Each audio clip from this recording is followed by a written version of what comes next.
Bien, bueno, vamos a comenzar esta charla presentando primero a los integrantes del grupo, del cual está compuesta por Juan Benítez, Matías Caro, Agustín Celis, Sara Donadío y por último Carla Leiva.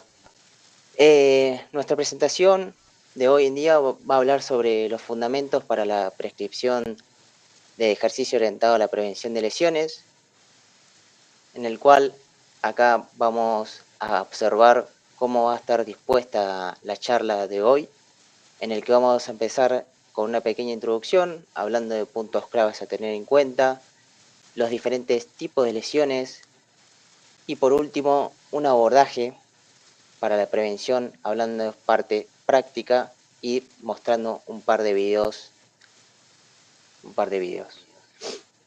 Bien, comenzando dentro del ámbito de la actividad física, como dentro de nuestro ámbito podemos encontrar diferentes tipos de lesiones en los que podemos encontrar lesiones agudas que se realizan de forma repentina y tienen una causa específica, y por otro, lesiones por uso excesivo, las cuales se producen por la realización de un gesto motor prolongado en el tiempo que justamente lleva a ese tipo de lesión.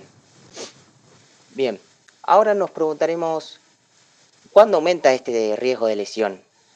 Este riesgo de lesión está asociado principalmente a las cargas de entrenamiento, en el que podemos encontrar el incremento de la duración, el incremento de la intensidad y el aumento de las sesiones individuales. Esto está muy relacionado a que justamente este aumento, estos distintos aumentos, lleven a justamente aumentar este riesgo de lesión. Bueno, nuestro rol dentro de esto, como técnicos, es tratar de buscar generar adaptaciones justamente a las estructuras, las diferentes estructuras óseas, ligamentosas, musculoesqueléticas, y a la vez ser lo más efectivo posible justamente para poder disminuir este riesgo de lesión. Esto es algo que no se va a poder evitar completamente, sino que a través de una efectiva gestión justamente de las cargas de entrenamiento, vamos a disminuir este riesgo de lesivo.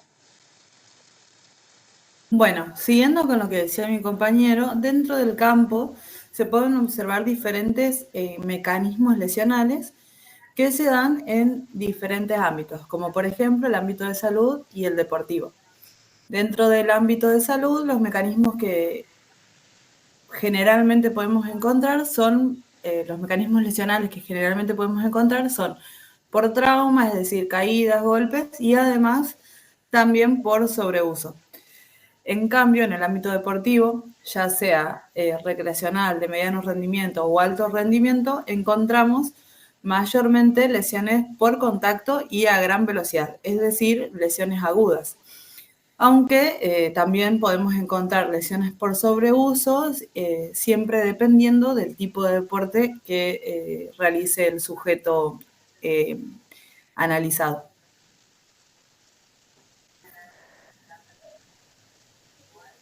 Bueno, dentro de nuestra labor como entrenadores tenemos que pensar en el contexto que rodea a la persona para poder realizar un análisis oportuno y así saber hacia dónde conducirlos, siempre con los objetivos de alejarlos del ámbito lesional. Para analizar ese contexto nos vamos a basar en estas capacidades condicionales que son la fuerza, la velocidad y la amplitud de movimiento y flexibilidad. A la fuerza vamos a hacer una simple mención de cada uno. La fuerza es la capacidad para mover algo o alguien, soportar un peso o resistir un empuje. La velocidad, según el autor García Manso y colaboradores, define la velocidad como la capacidad que tiene un sujeto para realizar una acción motora en un mínimo de tiempo y con el máximo de eficacia. Y por último, la flexibilidad la vamos a definir como la capacidad para desplazar una articulación o una serie de articulaciones a través de una amplitud de movimiento completo, sin restricción ni dolor, influenciada por los músculos, tendones, ligamentos, estructuras, etc. Luego vamos a hablar del ciclo estiramiento-acortamiento.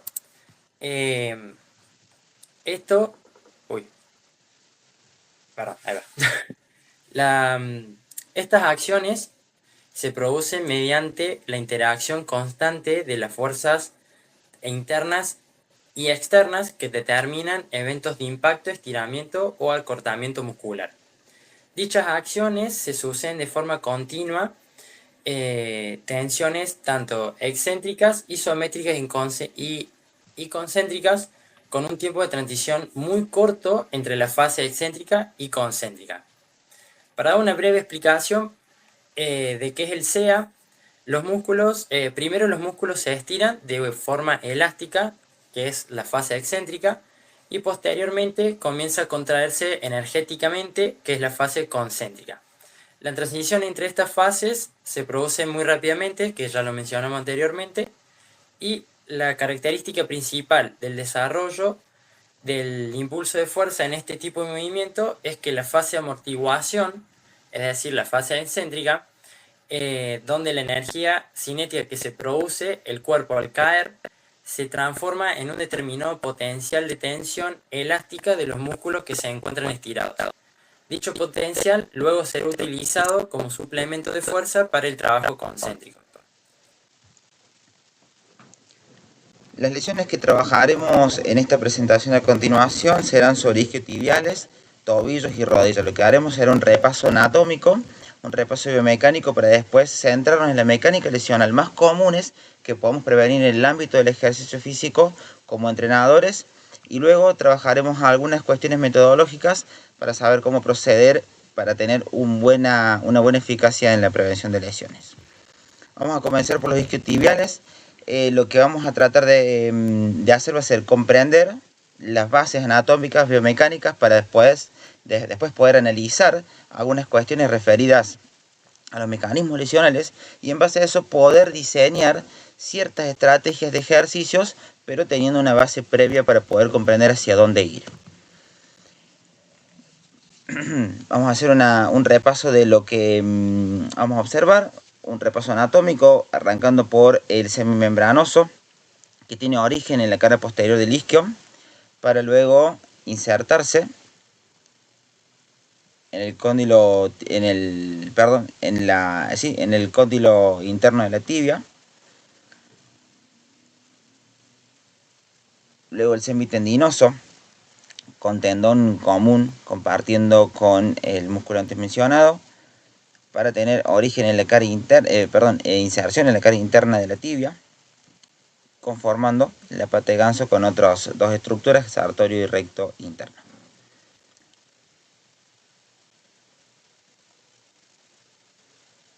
El bíceps femoral, compuesto por dos cabezas en su parte superior, la cabeza larga y cabeza corta. Esta segunda tiene origen en el labio externo de la línea áspera del fémur, y la cabeza larga en el lado posterior del isquion.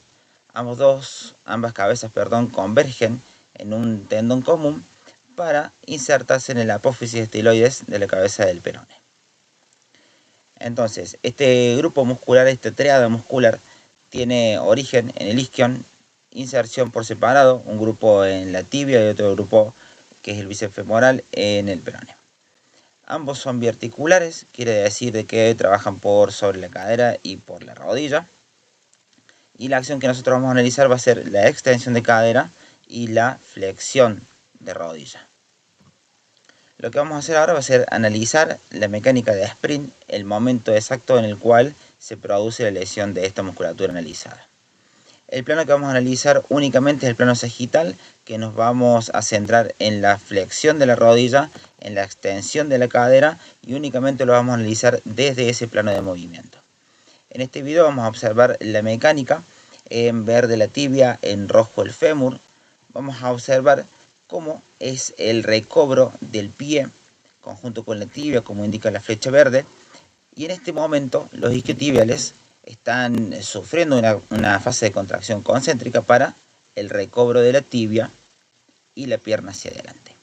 Entonces, es en este momento donde los isquiotibiales proyectan y tienen que frenar a la tibia y el pie para previo contactar contra el piso. Es en este momento donde sufren una fase excéntrica, para luego sostener la mecánica de mantenimiento del apoyo, de la propulsión, pero vamos a detenernos y vamos a ir a la mecánica que a nosotros nos interesa ahora.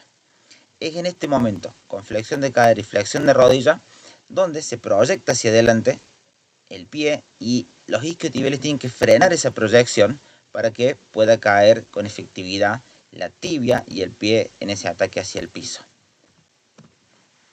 Entonces, los factores de riesgo de esta mecánica lesional mayoritariamente se va a dar en deportes con demandas acelerativas, con características de sprint, mayoritariamente en deportes de situación. Entonces, lo que nosotros tenemos que percatarnos es de que diseñemos con ciertos criterios metodologías para alejarnos del ámbito lesional y, por supuesto, ser efectivos en la prevención de lesiones. Los factores de riesgo principales son las lesiones previas, quiere decir que aquellas personas que hayan tenido lesiones de isquiotibiales tienen mayor incidencia a poder relesionarse. La disminución de flexibilidad producida por esta lesión previa anterior también es un factor de riesgo. La disminución de la fase excéntrica o de la fuerza excéntrica, ya vimos en la diapositiva anterior, cómo los isquiotibiales tenían que hacer ese frenado de la tibia para poder posicionarla y contactar contra el piso. Entonces, esa disminución de la fase excéntrica va a hacer de que tengan altas probabilidades si tuvieron una lesión anterior.